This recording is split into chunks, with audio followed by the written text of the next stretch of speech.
and what can be done with that database is a very important way. Why is it important?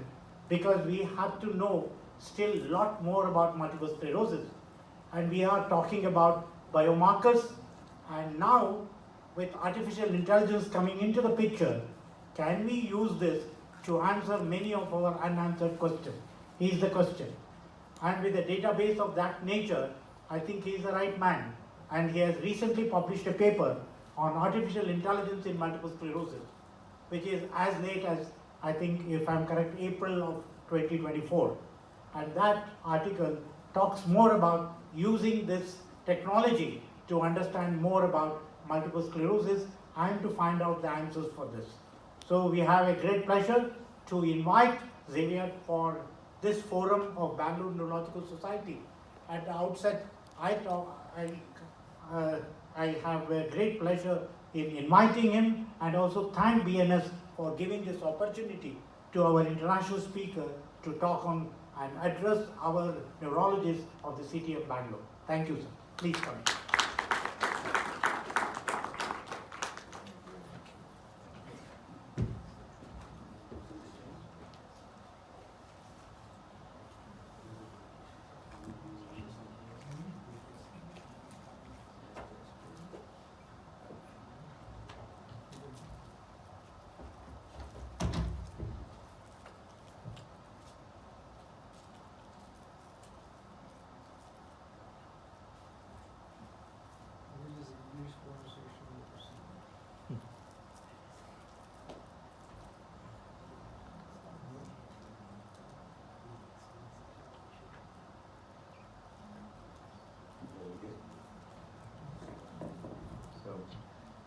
So thank you very much for this very nice and kind presentation.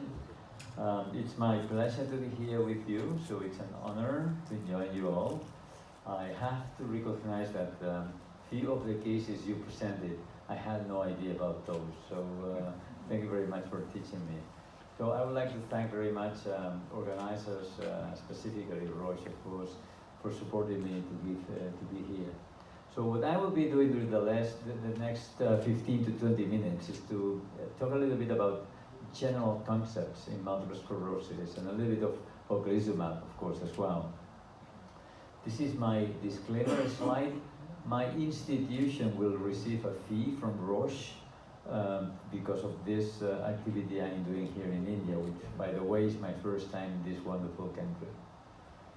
So let me just start with this. Slide. As you probably know, we published last year in Lancet Neurology a sort of a new mechanism-driven framework of MS prognosis, of MS in general. And this is coming from the Clinical Trials Committee, which is supported by the National MS Society, US, and the ECTRIMS. And here, what we say is that there is only one kind of multiple sclerosis, with the same mechanisms from the very beginning. And the mechanisms are inflammation, demyelination, axonal degeneration, mitochondrial injury, oxidative stress, glutamate excitotoxicity. But then these mechanisms are different in intensity over time, in early phases or in later stages. And then very importantly, we have a number of potential moderators. Biological sex, for sure, genetics, race, comorbidities, very important, comorbidities, the use of DMTs, for sure, and also health behaviors, diet, exercise, smoking. And the combination of that produces, at the end, the clinical expression of a specific given patient. Relapses and all progression, and this explains the heterogeneity of our MS population. I like very much to show always this slide, because here you can see which are the important steps in the clinical care of our patients with multiple sclerosis. The first thing we have to do is an early and accurate diagnosis. For sure, we don't have to make mistakes. Then we would like to try to establish a prognosis for that patient, and then balancing risk and benefit we would like to personalize the treatment as much as possible. And once you have decided to treat the patient, you should monitor the treatment, of course. Let me just tell you a couple of things about the early and accurate diagnosis. This is the criteria we are using nowadays, the 2017 McDonald revision criteria. You all know this criteria very well. But what happened, that was published in 2018, in fact, but what happened is that in 2023, last year, the Clinical Trials Committee considered that the evidence, the new evidence in relation to the diagnostic criteria was huge. And we decided to meet and review the criteria again. So we met in Barcelona in November, December last year to review all the new evidence. And that was convened by the International Advisory Committee. I'm very happy to be, very honored to be the chair now on clinical trials in MS. Was sponsored, as I said, by ECTRIMS and the National MS Society US. We had a steering committee for this specific activity. We met 56 international experts with expertise not only in clinical management, but also in radiology, methodology, epidemiology, and patient perspective. So patients were there as well. We had a global representation coming from 16 different countries from all the continents. In fact, the ratio, the balance between males and females was not perfect. 33 males, 23 females. That was the best ever in the diagnostic criteria revision. Next time will be even better for sure. This is the family picture. Probably you know many of these people around. All of them very happy. We work a lot, but we enjoyed a lot as well, I have to say. So let me, the new diagnostic criteria are not yet published. They will be published very soon, hopefully. They will be presented first time in ECTRIMS in Copenhagen this year in September, but let me just show you which is going to be the future of the new diagnostic criteria for you to know. So the DIT, dissemination in time, is not going to be longer needed in many occasions, which is I think a good thing. We will need paraclinical evidence to diagnose MS. If you look to the 2017 criteria, you look to the classical table, you realize that you can make the diagnosis of multiple sclerosis without anything. So just clinical, examination and clinical vision. I don't know if you in 24 agree with that concept. So in theory, a patient may have a normal MRI and you can make the diagnosis of multiple sclerosis. I don't think this is correct in 2024. So we will ask for a paraclinical evidence, for MRI evidence of MS. Optic nerve will be the fifth topography. We have now 4, as you know, use the cortical vision, periventricular, intraventricular, spinal cord. But we will incorporate optic nerve, which seems quite logical. We will update the DIS criteria as well. We will add CVS, central vein signs, and PRLs, paramagnetic ring lesions. In some situations, they are novel MRI signals, and they will be incorporated in some situations. RIS will become MS in a number of occasions, not all of them, but few of them. We will be more strict in patients who are over 50 or with vascular risk factors. We don't want to make any mistake. Anti-MOC antibodies will be mandatory specifically for young people, and probably we will be using the same criteria for relapsing forms and primary progressive MS forms, and kappa-3 light chains will be also useful in the diagnosis of multiple sclerosis. So quite a big change. Even from the fundamental point of view, these new criteria are going to be quite different. This is my personal view. The most important finding for the diagnosis of MS is the demonstration of dissemination in space with typical lesions in the MRI. I am a clinician. I am a clinician.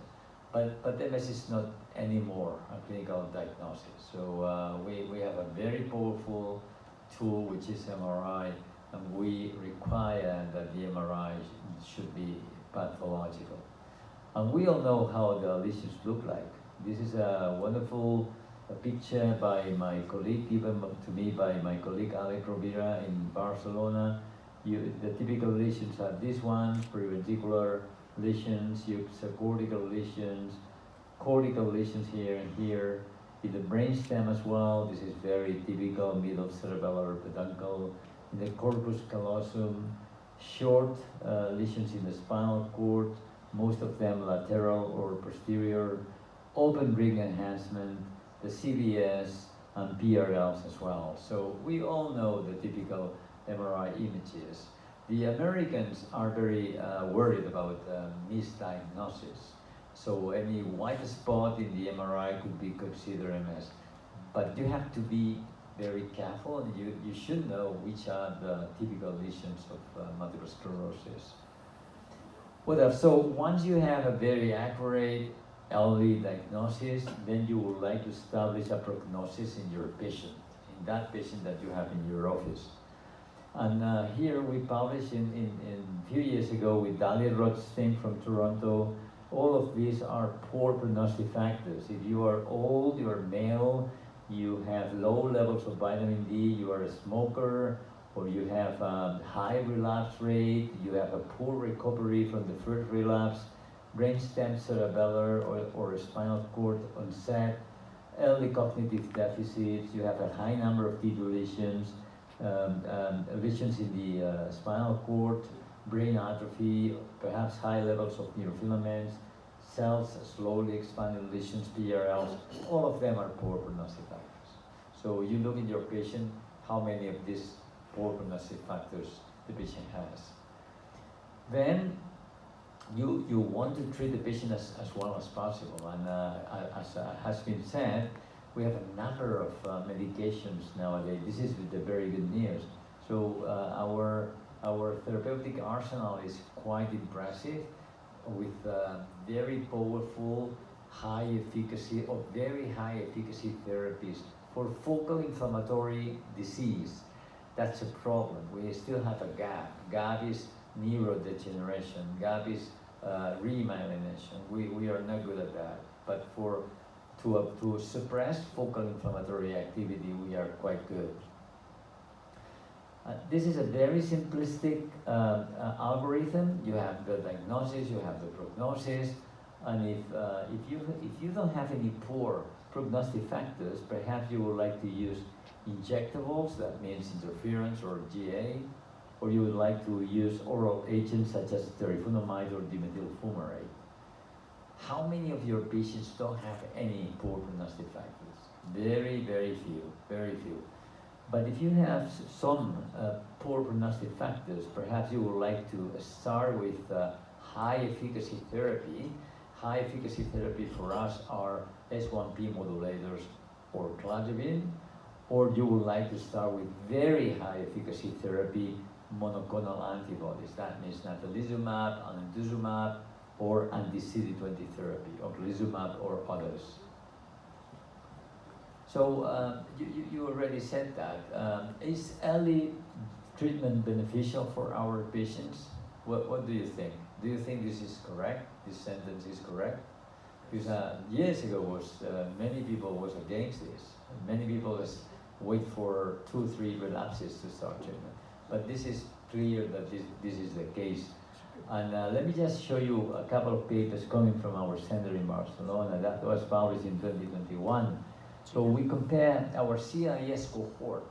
We are following up CIS patients seen during the first 3 months after the first symptom since 1995.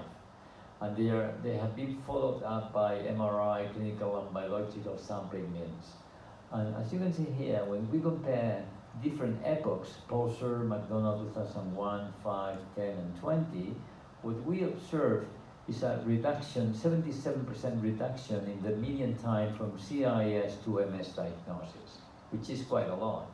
And also, as 82% reduction in the median time from CIS to treatment onset, which is even more important.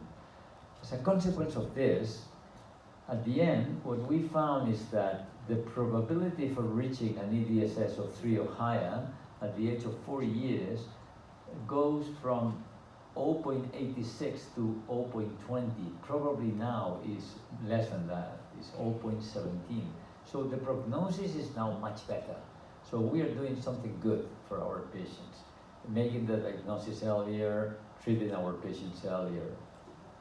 So the next, another study recently published in 2023 from our center as well, we split patients with CIS treated into 3 tertials. The first one was treated within the first 6 months after the first symptom. And we compared this one with the third one, which were patients who were treated after the 1 year and a half. 1 year and a half. So we are not talking about the first 2 years versus the 6 years or higher. No, 6 months versus 1 year and a half. So short periods of time. And what happened is that we found a positive influence of early treatment in several outcomes. Time to reach EDSS 3 and 6, and time to reach SPMS. So the next question is, what about if you treat the patient during the first 3 months? What about if you treat the patients during the first month? So it's like a sort of stroke-like concept, right? And I think we are working on that. So, okay, I think you are convinced that early treatment is beneficial for our patients. What about the next question? Is high efficacy and early treatment beneficial for our patients? And the answer is yes, for sure. And let me just show you 2 examples. You can get the evidence for this question from 2 sources. One is the extension phases of the clinical trials, and the other one is from the real world data. And if you look to the OPERA's trials, here you have what happened after the pivotal phase, comparing ocrelizumab versus interferon beta 1A high dose sub-Q. So once all patients switch to ocrelizumab, the curves run parallel, as you see, but never catch up. So what is lost, and you never catch up. And this happened in relapsing multiple sclerosis, but also happened in the oratorio trial with primary progressive MS patients. So clear difference. A statistically significant difference here, with a 29% reduction in the confirmed disability progression. All patients here switch to ocrelizumab. The curves run parallel again, but never catch up. So early treatment from the extension phases of the clinical trial seem to be correct for our patients. What about the real world data? Just 2 or 3 studies. This is one very nice study published by He and co-workers in Lancet Neurology 2000. They compare patients who were treated with high efficacy therapy within the first 2 years of disease against those who were treated after 4 to 6 years. And they observe a less confirmed disability progression after 6 to 10 years, so in a long time. And then the next question will be, okay, yes, this high efficacy therapy was more effective, but what about side effects? What about a dropout rate? Well, the dropout rate, the discontinuation was similar in both arms. So that's good news as well. Another paper that I like very much is this, Sweden versus Denmark. That was published in JAMA Neurology. Swedish treat their patients in quite an aggressive way. Most of the naive patients are being treated with anti-CD20, in fact, and the Danish were at that time very conservative, using an escalating approach. And as you see, the difference was clear. And if you had MS at that time, you would like to live in Sweden and not in Denmark, right? But now, I visited my Danish colleagues just a few months ago, and they have switched completely their practice because they are clever enough. So after this paper, they are treating their patients in a high efficacy therapy strategy from the very beginning. So what can I say about B cells? I'm not going to talk about mechanisms or anything like that, but it's very clear that B cells play a key role in the pathogenesis of multiple sclerosis through a number of different mechanisms. Some of them perhaps we don't know yet. Through the autoantibody production, the T cell activation, cytokine production, and even the formation of ectopic follicle-like structures. So these cells are key in the mechanism, the pathogenesis of multiple sclerosis. And ocrelizumab, we are here because of that, target CD20, which is a protein which is exclusively expressed on mature B cells. It's not expressed on stem cells, pro B cells, or plasma cells. And you know, these are the epitopes of anti-CD20 antibodies.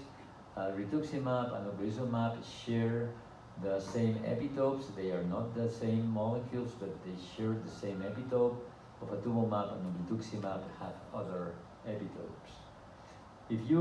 I know that you are using a lot rituximab. We are using a lot rituximab as well in Barcelona for a number of reasons. The first one is that we didn't have ocrelizumab years ago. The second one is that we treat MOGAD and NMO patients with rituximab and not with ocrelizumab. And the third one is that those patients who don't fulfill criteria to be treated with ocrelizumab, we use rituximab, right?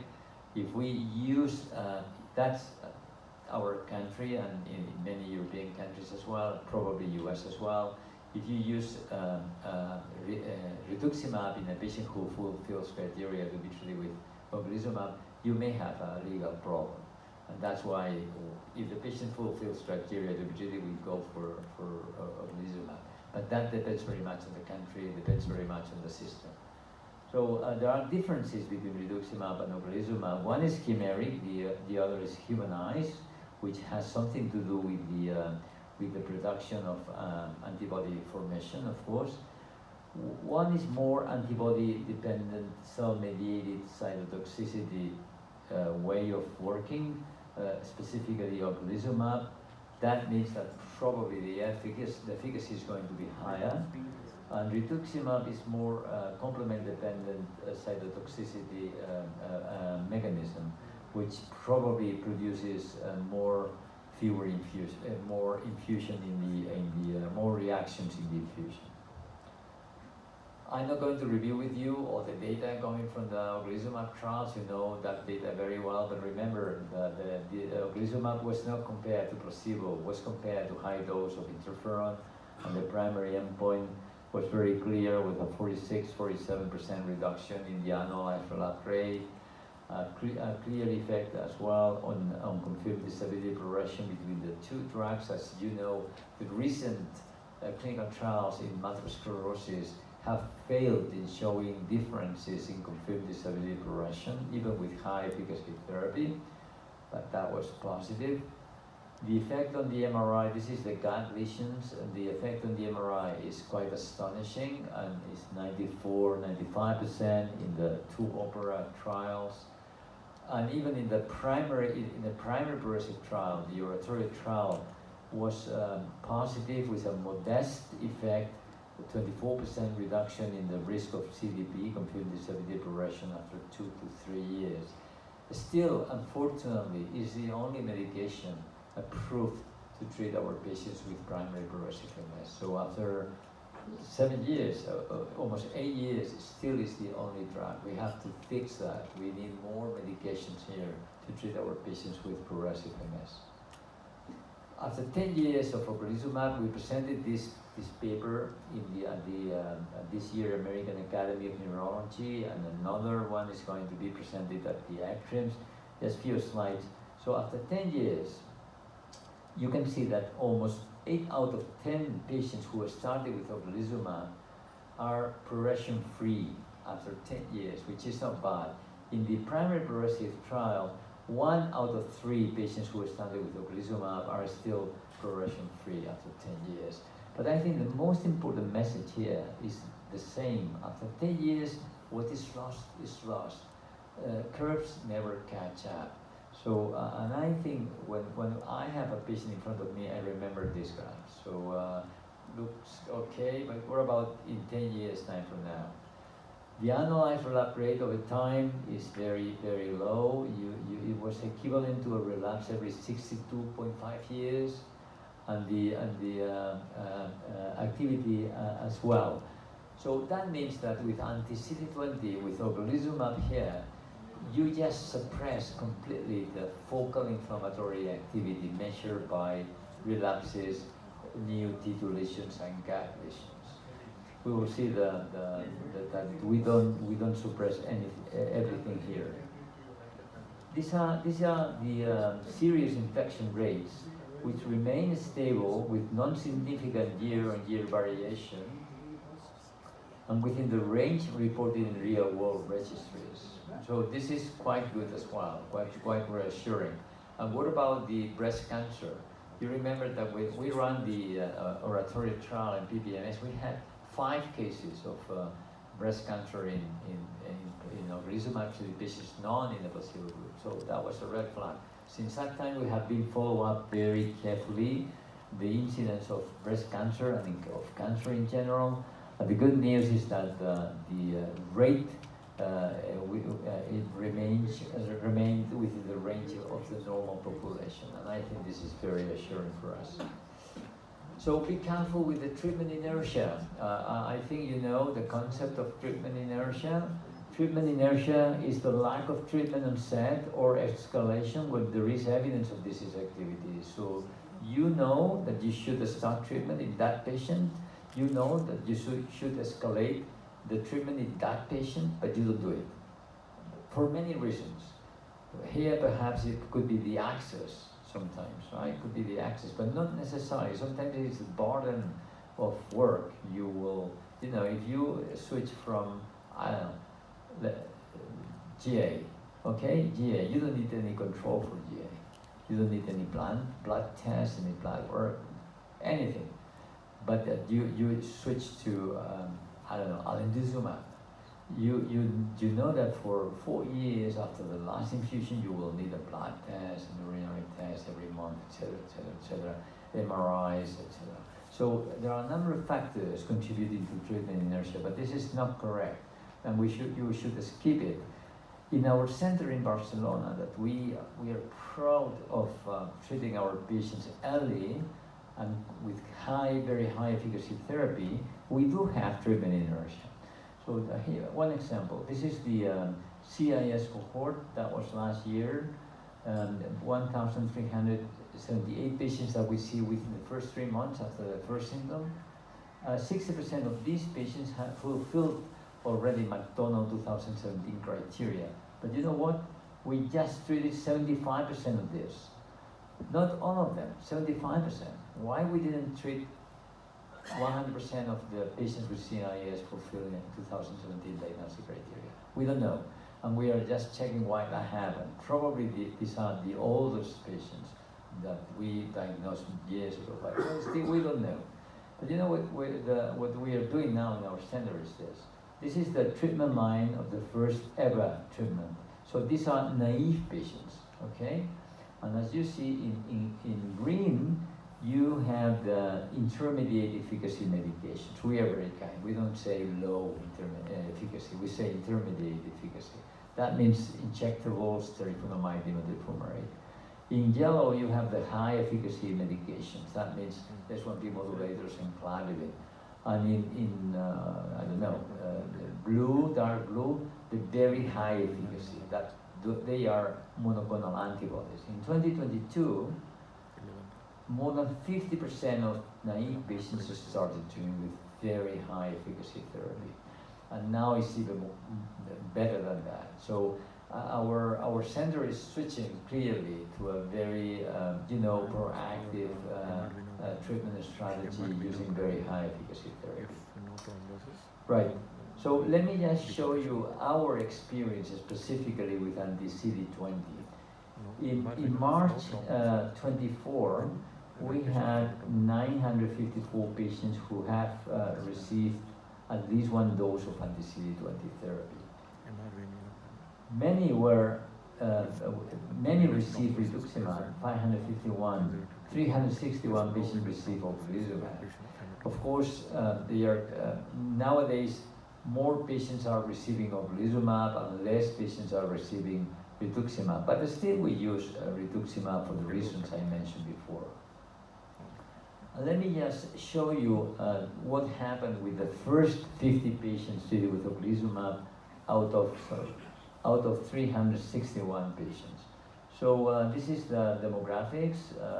Let me just highlight a couple of things. The disease duration was very short, 3.5, and the 76% of the patients were naive, and 74% of the patients had at least one gut lesion at baseline. That was our population treated with ocrelizumab. The efficacy or the effectiveness, well, you can see this is 2 years pre-annualized relapse rate compared to 2 years post-annualized relapse rate. The effect is quite impressive. We can suppress all the focal inflammatory activity. If we go to the MRI, more or less the same. So don't look to the first year, because in the first year you still have some mutideletions, because the re-baseline MRI is not always perfect. So you still have mutideletions which are not corresponding to the ocrelizumab period. But after 2 years, only 7.3% of the patients have some degree of MRI activity. That means probably one mutideletion, right? So very clear effect. Would you agree with me that the anti-CD20 therapy suppresses almost completely the focal inflammatory activity measured by relapses, MUT2, and gut lesions? Well, which is a problem. The problem is that almost 20% of our patients, after 5 years, still progress, and they have confirmed disability progression, which is called now PIRA. This is the PIRA, right? The progression independent of relapse activity. So 20% of our patients after 5 years, with no relapses, no inflammatory activity, they progress. This is our unmet need. This is our big gap. We need molecules with neuroprotective effects or neuroregenerative effects. And we are the Progressive MS Alliance. I am in the scientific committee. We are working very much on that. And this is my last slide. This is what we do in TENCAT in Barcelona. We are 18 neurologists. They are working on multiple sclerosis and other autoimmune diseases. But sometimes we are the less important professionals. Nurses play a key role in our center, but also physiotherapists, neuropsychologists, social workers, occupational therapists, speech therapists, and of course the scientists, the research. If you ask the patient, what do you want? I want to cure my disease. This is what they want, right? So you need science, you need research for that. And then the patient here. In old days, I put the patient here in the center, but they asked me, no, we are not the problem. The problem is multiple sclerosis. We want to be with you around the table trying to fix the disease, right? And I think they are correct, right? This is the center, and this is our team, and you will be very welcome if you pass through Barcelona. I will be very happy to welcome you there. Thank you very much for your attention.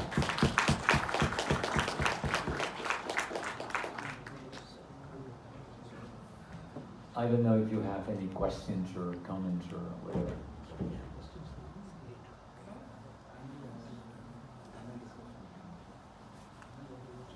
It is very interesting to hear from you the experience of acrelizumab. In this country, we have just started acrelizumab in the last December. We have only a couple of patients, few patients experience with that. What we can say is, I can definitely agree with you, the infusion reactions are far, far less compared to rituximab. And we use rituximab very liberally. Large number of patients are on rituximab. Many of our colleagues, neurologists, are using rituximab. The only limiting factor for acrelizumab is the cost. The cost is the only limiting factor. Otherwise, it's a very effective drug. I myself have used already 4 or 5 patients, and they have done well so far. We have to see that. But what is important is how to procure this drug and give it for the patients who can afford is a question which we are debating. But you said that rituximab and ocrelizumab compare very well, except for certain situations where you are especially choosing ocrelizumab. With your experience now for such a long time, you said that you are switching over to ocrelizumab. In the selected cases, which are those selected cases where you switch over or we use ocrelizumab only?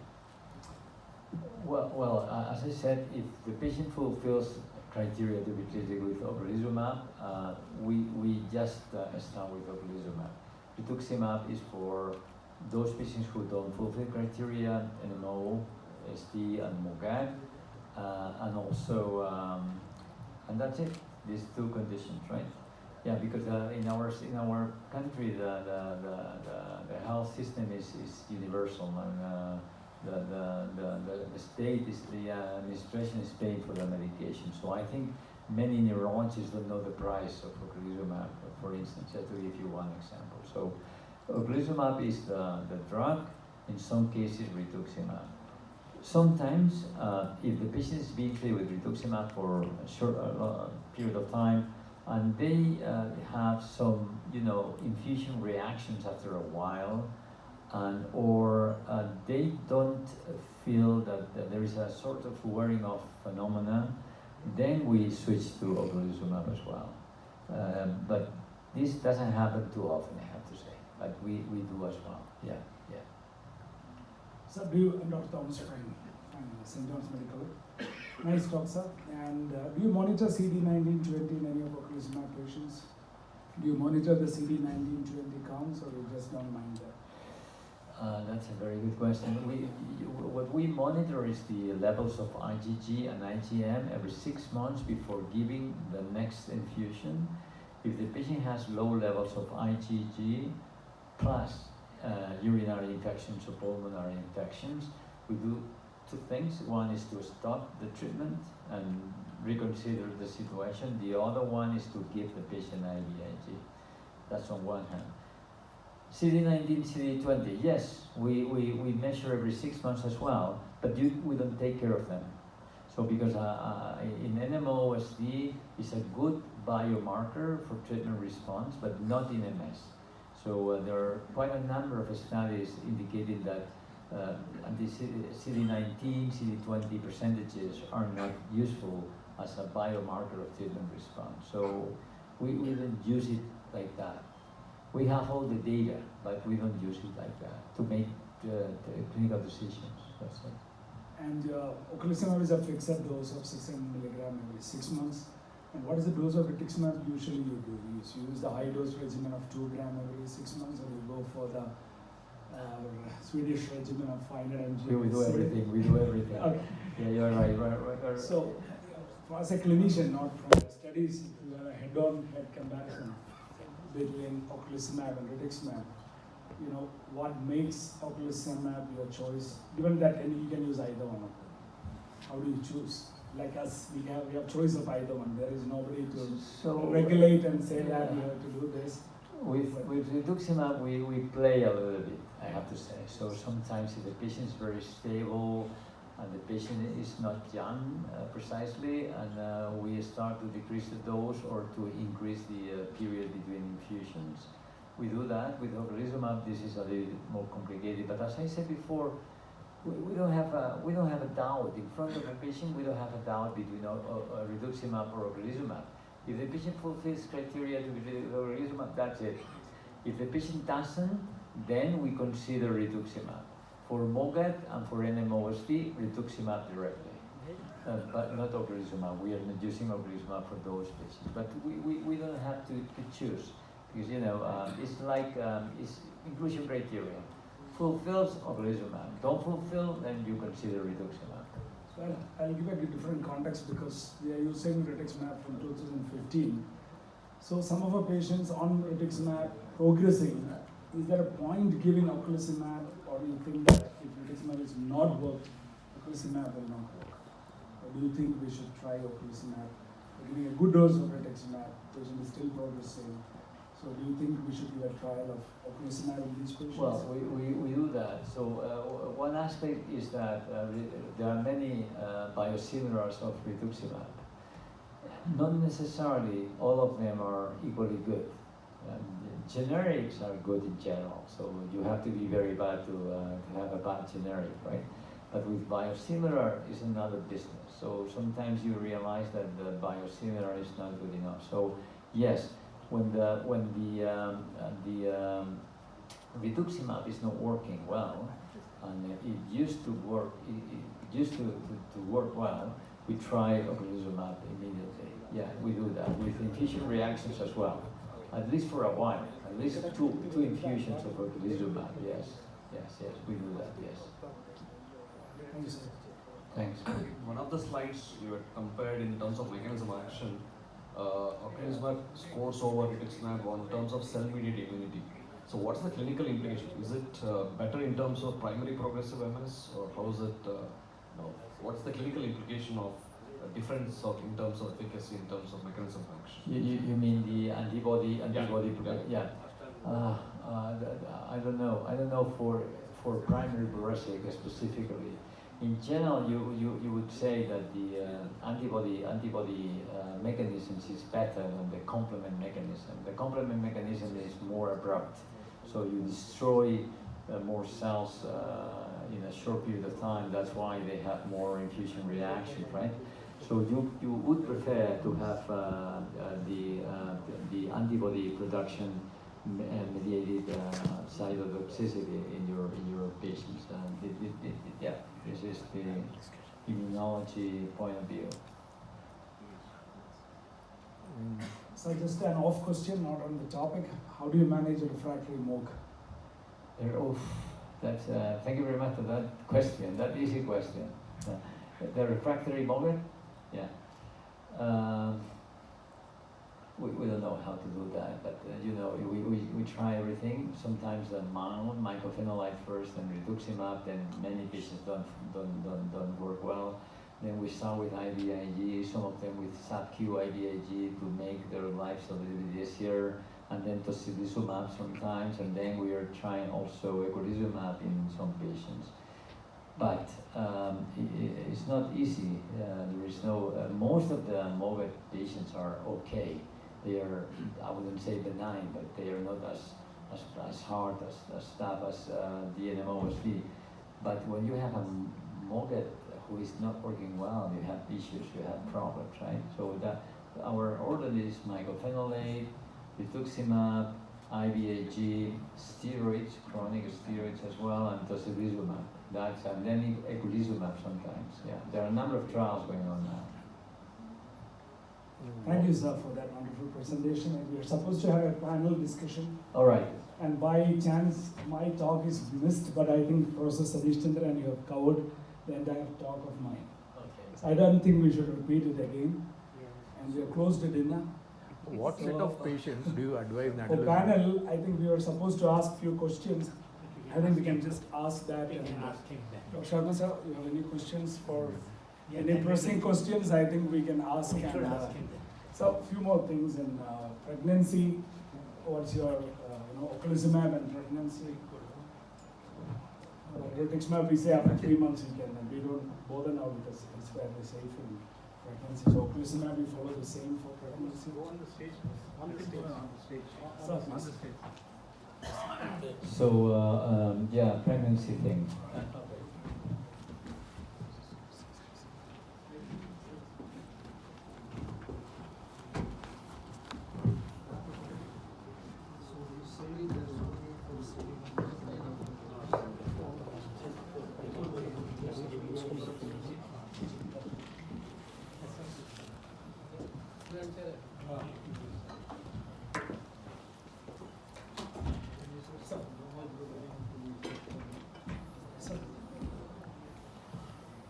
Sharma sir. You have another two. Vikram. Come, Vikram. I think most of the things are covered, so I think a few questions we finished. So pregnancy, do you wait for 3 months? Okay. Then you close to the mic. Yeah. ಒಂದು mic ಕೊಡು. Please speak. Pregnancy and ocrelizumab. Right. So with the monoclonal antibodies, specifically with ocrelizumab, we like very much to use ocrelizumab in our high activity patients who would like to become pregnant, right? So what we do is we recommend you just take your last infusion of ocrelizumab, you just wait if you can 1, 2, 3 months, and then you get pregnant. But I have to say as well that we have patients who become pregnant after the infusion of ocrelizumab, after 1, 2 months, and nothing happened. It's very safe. It's very safe during the first 5 to 6 months. You should avoid during the last trimester. And then once the patient has delivered, you wait just 2 or 3 weeks and you can start ocrelizumab again. It's not in the label. It's not in the label, but it's in the experience after 3,000 patients, pregnant patients treated with ocrelizumab. So it's very safe. How do you switch? If somebody is on natalizumab for long, you start ocrelizumab after 2 weeks, 4 weeks, or what is the switch? For that matter, if somebody is on teriflunomide or dimethyl fumarate, you switch, what is the gap for switching from another platform therapy or natalizumab to ocrelizumab? What gap is it? Right. I think that I will answer to everything, but the natalizumab issue is very important. Because sometimes you have a patient treated with natalizumab for a long period of time, is doing very well, and then he or she becomes Chiesi virus positive, and you want to switch the patient as soon as possible. Years ago, when we switched to, for instance, fingolimod, we had bad rebounds, we had bad relapses. Now with anti-CD20, we don't have any rebound at all. When we start after the last 1 month after the last infusion of natalizumab, then we start anti-CD20 immediately after 1 month. 1 month. 4 weeks. 4 weeks. For platform therapies, immediately. Next day, right? Next day. For H1P modulators, depends a little bit on the number of lymphocytes, but you have to be careful because H1P modulators, specifically fingolimod, they do have rebound as well when you stop treatment. So we try to start after 1 month as well, even if the lymphocyte count is 500, 600, 500, 700, we start natalizumab. There is no contraindication for that. Thanks, sir.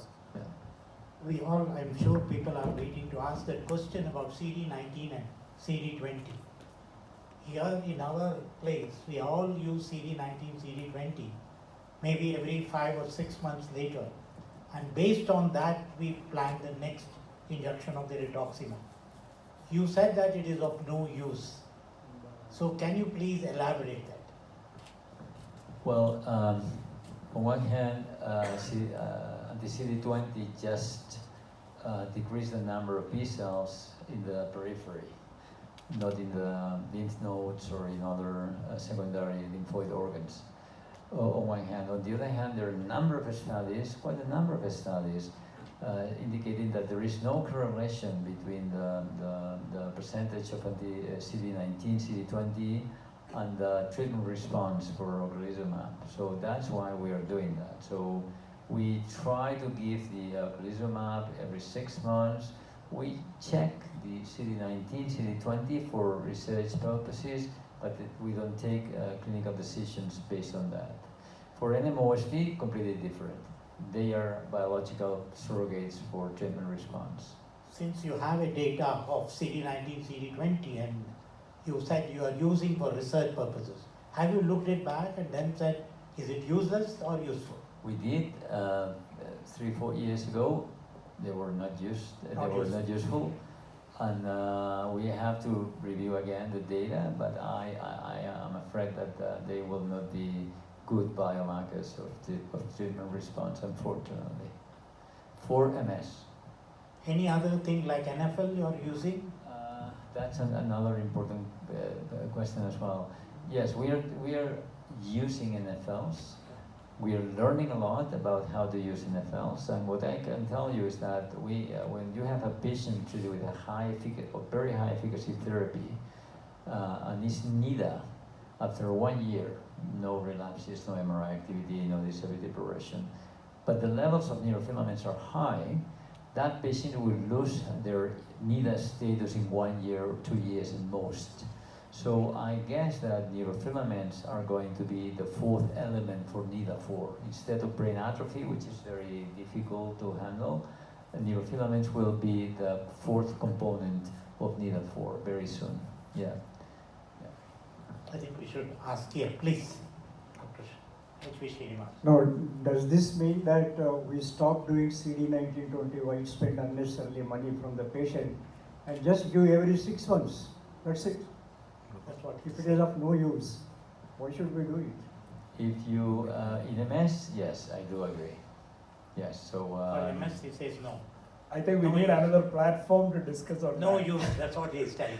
It is like CD1920 is just a marker of the effect of rituximab in the peripheral blood that don't reflect the tissue level what is happening. That's the reason. So that's the question. So based on No the use. disease tempo and other features you may have to decide, and only rituximab you have this variability, but in ocrelizumab you don't have the variability, you fix it and there is no CD1920.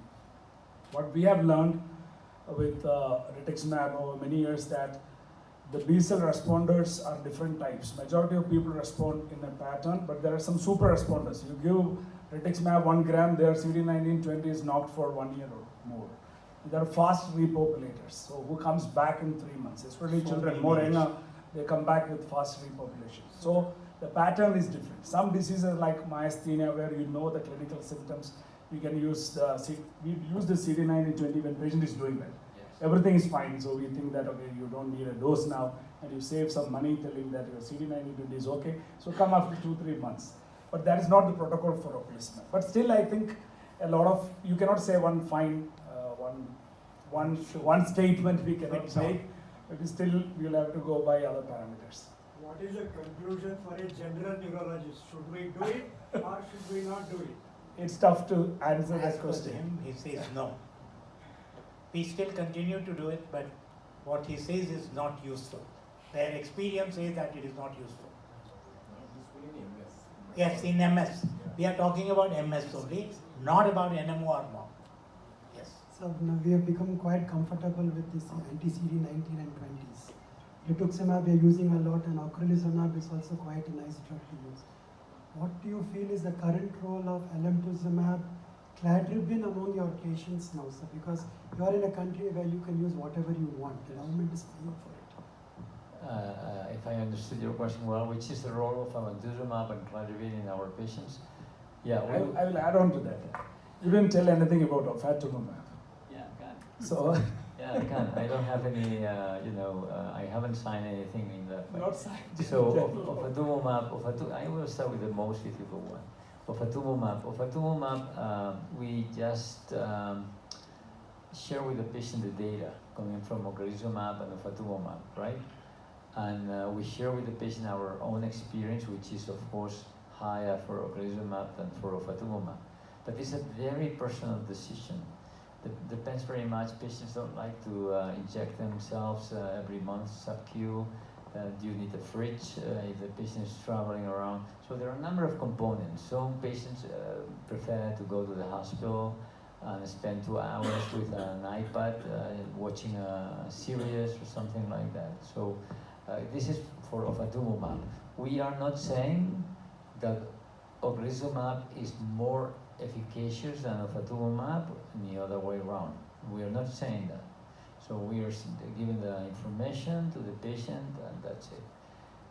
We still have space for cladribine in our population, and I will give you 2 situations. One is the young female with active disease, not very active disease, not very active, but active disease who would like to become pregnant. And she can wait for a couple of years, 1.5 years. Then we try cladribine.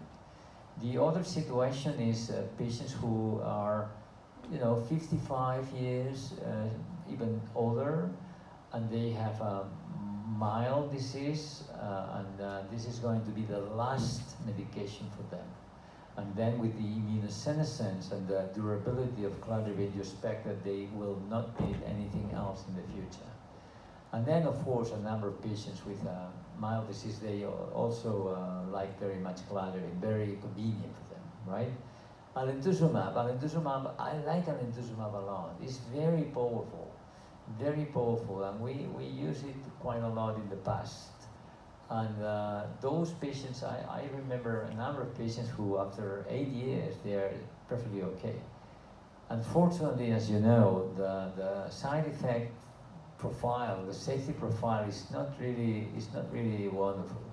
And I have to say that I can't remember last time we prescribed alemtuzumab, probably 2-3 years ago, 4 years ago. What we had done is to prescribe a third dose of alemtuzumab in patients who were treated with alemtuzumab years ago, did very well, and now after 5-6 years, they had some degree of activity. Then we prescribe a third dose of alemtuzumab, but not anymore in new patients. Do you see a possibility of reducing the dose of ocrelizumab maybe after 5 years? Do you think, especially if the immunoglobulins are going down? I'm not going to say, I am not supposed to say anything, but yes, I do. Have you seen any racial differences in the responses? Any racial differences in the responses with ethnic differences among Caucasians. Right. I don't know what to say. In Toronto, I lived in Toronto for 4 years. The diversity is much higher, and probably black people did worse, and for a number of reasons. It's not only because of the race; it's because of the social conditions as well. So everything participates, right? In Barcelona, the heterogeneity is not so huge, and in our hospital, I would say that 98% of the patients are Caucasian. So I don't know what to say. now with so many molecules, what specific patient, what molecule is more suited? I mean, do you have any subvariant analysis of the studies? No, I think nobody has done in the racial studies, but it is fairly same. No difference. Yes, because So today, the high disease activity patients whom you see early, who come early in the illness, what is the role of bone marrow transplant, HSCT in them versus putting them on drugs? So what is the role of bone marrow transplantation in very active patients? Very active disease early in the illness, who come to you. Early. Okay. So what we do in very, very active patients, okay, imagine that you have a very active patient coming in. You don't know if the patient is well vaccinated. You have to double check the vaccination status. You know what we do? We start with natalizumab for a few months, independently from the cheesy virus status. And we vaccinate the patient if he needs that, if she needs that. And after a while, after a few months, if the patient is cheesy virus positive, we switch to anti-CD20. This is what we do. Bone marrow transplantation for us offers not really real advantages in relation to ocrelizumab, for instance, or other powerful monoclonal antibodies. So we don't use it too much. before giving the ocrelizumab, we all have to do the TB gold test here. Are you doing that in your cases also? We do. So what are the other things we always do before administering the ocrelizumab? We just check the varicella zoster status. Do you give vaccination for that? Yes, the Before hepatitis that. before that. Herpes vaccine. Hepatitis as well, measles as well, parotiditis as well. So we try to get the patient completely well vaccinated before starting anti-CD20. But sometimes you are in a hurry because the patient has very active disease. That's why I mentioned the natalizumab bridge as a bridge. So you just wait 6 months, something like that, and then you switch to anti-CD20. What are the chances of PML with ocrelizumab? Yes, we don't want PML in our patients with natalizumab. You didn't have. We had two. Many patients have been treated with natalizumab over the years, and we just had 2 years ago. The last one was 7 years ago. So no need to do JCV. We do, but to start with natalizumab, we know that the first year is very safe, even being positive. So we don't care if the patient is positive or not. Please. I have a question. When can we change ocrelizumab or rituximab back to intermediate efficacy? How long should we give before, or can we do it? If we are giving it, if a patient is on a rituximab or ocrelizumab for 5 years, 6 years, well-controlled disease, can we think of switching over to intermediate efficacy? De-escalation. De-escalation. De-escalation. Yeah. Thank you very much. De-escalation of the Yes, drug. I have very good translators here. Yes, I think anti-CD20 ocrelizumab or rituximab is a very good candidate for de-escalate or even stop the treatment. Mainly in senior patients older than 55 with an inactive disease from the clinical and MRI point of view for the last 3 to 5 years. You may consider to give the last dose of anti-CD20 or perhaps extend the period between infusions and then stop the treatment. The probability of getting again focal inflammatory activity is very small, and this has been shown in a number of studies. This is what we do. How many years, sir? That is in older patients. What she wanted to know Younger is patients. even in a younger patient, after Ah. 5 or 6 years, do you think of de-escalating No. and then get back to the drug? No. The answer is no. No, in younger patients that's very risky. You will have reactivation of the focal You inflammatory cannot- activity.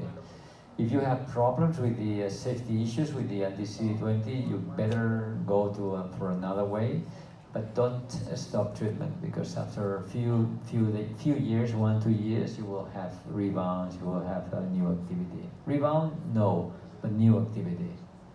And if ocrelizumab is better than rituximab, should we consider switching over our rituximab patients to ocrelizumab? That's what he asked. That's what exactly Thomas Matthew asked Even earlier. in controlled patients, sir. No, He asked for controlled patients, she's asking about rituximab to ocrelizumab, Yes. even in doing well. Patients are responding. Do you You- want to shift? You want me to go back to Barcelona, coach? No. So my honest opinion is that if you have a patient treated with rituximab for a short period of time and the patient is doing well, you don't have to switch to any other thing. Thank you. Any other comments or questions from the house? I think we'll wind up, sir. Yeah.